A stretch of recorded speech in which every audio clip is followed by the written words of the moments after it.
And how can we get other teams in our business to understand that customer success isn't an overflow option to support their roles, sales, service desk, marketing, etc., when they are too busy? Despite strong CSM messaging to customers, it creates confusion.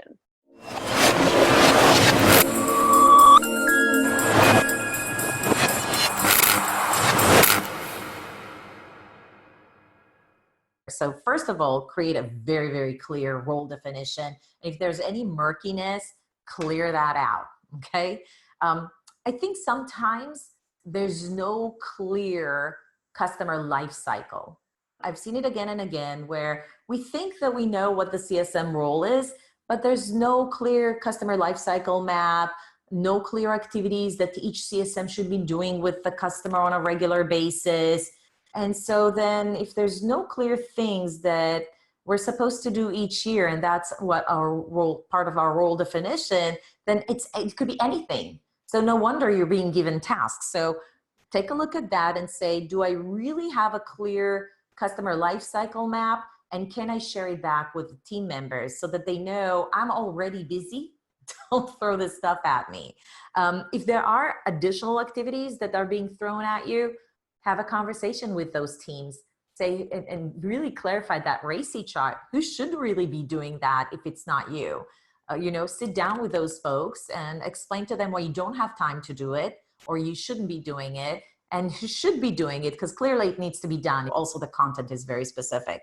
But one of the things that we shared in the presentation is the way that the customer success teams prove value internally and to the client.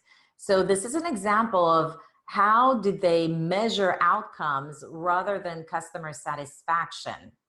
So after each major activity with a customer, QBRs for example, they sent out a CSAC survey to ask them, what kind of value did you get out of this activity? Did you update your, did you optimize your system software configuration? Did we review and optimize give you ideas to optimize your business process? Did we further empower end users, meaning increased adoption?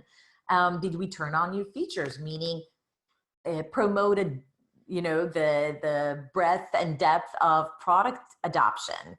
And did we enable your project team, meaning did we make your life easier with us? Do you feel like you're more empowered to be a champion for us within your organization? So these are their examples. You can have your own values. I actually went through an exercise with my client and they came up with different things because they're a different organization. This is what works for SAP.